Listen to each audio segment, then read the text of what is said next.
시험이 다가옵니다. 물론 7월 말이나 8월 초에 시험을 보기 때문에 아직까지는 많은 시간이 있다고 생각이 들 수 있어요. 하지만 중간고사를 보지 않았기 때문에 시험 범위가 일단 많을 것이고, 무엇보다 여러분들이 그동안 시험을 봐본 적이 없는 중학교 2학년, 그리고 중간고사를 보고 기말고사를 보는데 익숙한 중학교 3학년 친구들, 그런 친구들이 거의 진짜 6개월 만에 시험을 보게 되는 이러한 상황이 됐기 때문에 시험을 보는 감각이나 어떤 느낌을 모두 잊어버린 지금 상태라고 생각을 해요. 자, 그렇다면 어떻게 해야 합니까? 자, 한 발 빨리 시작합니다. 한 발 빨리 시작하지만 많은 학원들도 아마 다음 주부터 내신 대비를 하게 될 거야. 자, 하지만 절대 늦지 않았고 거의 한 달 반 정도에 지금 이제 레이스가 시작이 되는데, 자, 일단은 여러 가지가 많은 변화가 있었죠. 코로나도 터졌고 학교를 거의 몇 달간 가지 않는 진짜 사상 초유의 일들이 많이 일어나가지고 사람들의 생각이나 이런 것들도 굉장히 변하고, 그리고 여러 가지가 있을 수 있었지만, 그러나 결국은 모두가 시험을 피할 수는 없습니다. 시험은 반드시 거쳐가야 되는 일이고, 그렇기 때문에 우리가 그것을 두 가지입니다. 그냥 주저주저 하다가 내가 원하지 않는 성적을 맞아서 그냥 그저 그렇게 변명하면서 살 것이냐, 또 하나는 나름의 준비를 하고 내 나름의 대비를 해서 좋은 성과를 이뤄내고, 그리고 그 성과를 보며 흐뭇하게 이 시기를 나중에 생각하면서 또 다른 시작에 자신감을 갖는 그러한 어떤 단계로 가는 그러한 두 가지 선택의 길이 여러분들에게 남아 있습니다. 자, 여러분들은 누구라도 당연히 이쪽 열심히 해서 좋은 성적을 받겠다라는 마음을 갖지 않은 친구는 없다고 봅니다. 자, 그런데 그런 마음을 먹으면서도 어떻게 시작을 해야 할지, 그리고 어느 정도로 해야 할지 아직 감을 못 잡는 친구들을 위해서 선생님이 몇 가지만 이야기를 하고 갈게요. 자, 가장 첫 단계는 뭐냐? 나도 할 수 있다라는 생각을 갖는 거야.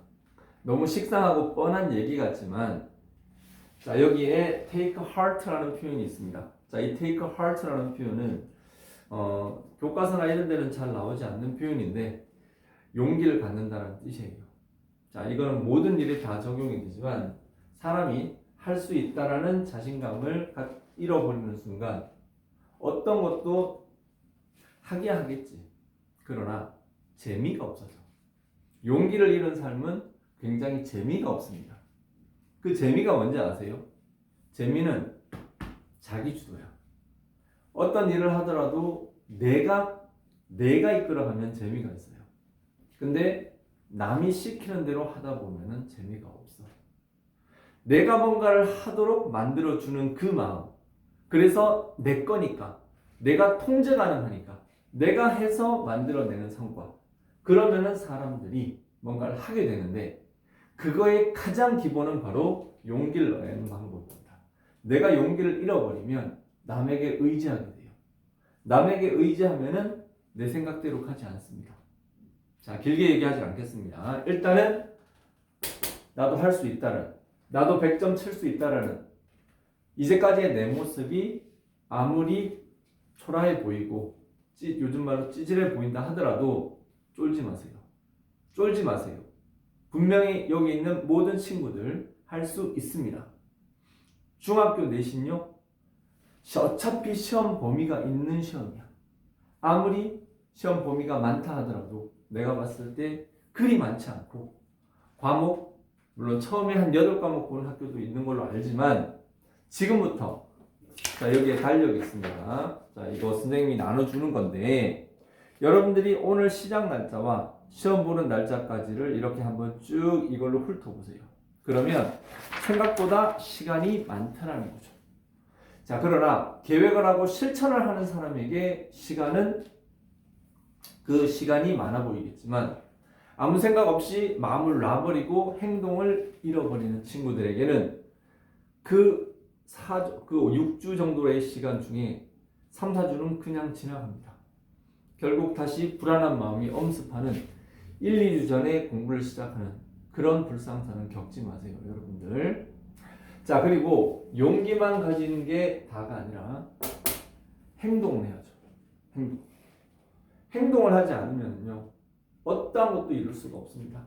하다못해 내가 생각은 다 하고 있지만 하다못해 발걸음이라도 하나 끄집어내고 책이라도 펴야지, 그래야지 그게 나한테 이게 나아가는 것이지 백날 계획 세우고 하더라도 손가락 하나 까딱하지 않으면 아무것도 안 된다는 거 뻔한 사실인데, 중요한 것, 어떤 일을 할 때 그 시작이 굉장히 미비하더라도 일단은 실천을 하면, 한번 실천을 하기 시작하면 그것이 그 실천에는 힘이 있어요. 뭔가 행동을 하다 보면 사람이 움직이기 시작합니다. 내가 손가락을 까딱하면 손목이 움직이고, 손목을 까딱하다 보면 팔이 움직이고, 팔이 이쪽 팔을 까딱하면 저쪽 팔이 움직이고, 저쪽 팔이 까딱하다 보면 다리가 움직이고, 어느 순간 나는 달리고 있습니다. 공부도 마찬가지야. 하기 싫고 하긴 해야 되는데 이런 마음은 갖고는 안 돼. 어떻게? 일단은 책을 펴야지. 일단은 책을 펴고 범위가 어딘지 확인을 하고, 그리고 수업 내용에 대해서 내가 생각을 하면서 뭔가를 끄적이기 시작하고, 그렇게 할 때 여러분들은 이 목표로 한 발 한 발 다가가게 됩니다. 자, 일단은 오늘은 시작하라, 용기를 갖고 시작하라는 그 마음만 던지겠습니다. 내일은 요것보다 조금 더 세부적인 기말고사 공부 플랜을 짜는 방법. 자, 공부 플랜을 짤 때 가장 중요한 것은 일단 목표를 설정하는 것입니다. 목표를 설정하지 않는 사람은 꿈이 없는 사람과 마찬가지예요. 그 부분에 대해서 선생님이 정확하게 짚어줄 테니까, 자, 여러분들 여기까지 듣고 마음을 끌어올리세요. 자, 지금 공부를 잘하는 놈이든 못하는 놈이든 아직 정해진 건 없습니다. 시험 범위가 있는 시험이기 때문에 여러분들 얼마든지 할 수 있습니다. 선생님 말을 믿고 한번 지금부터 마음을 먹어보세요. 마음 먹고 행동하고 목표를 달성하기 위해 노력하고, 그리고 그 목표를 달성했을 때 그 찬란한 기쁨, 너무나 황홀하고 모든 사람들이 나를 쳐다보고, 모든 부모님, 친구들, 학원 선생님, 그리고 형, 동생 할 것 없이 부럽게 나를 쳐다보고 흐뭇하게 나를 쳐다보는 그 눈빛을 상상하세요. 그 상상의 힘이 여러분들을 이 비전으로 안내를 할 것입니다. 자, 기말고사 선생님과 함께 합시다. 자, 오늘은 여기까지. 화이팅!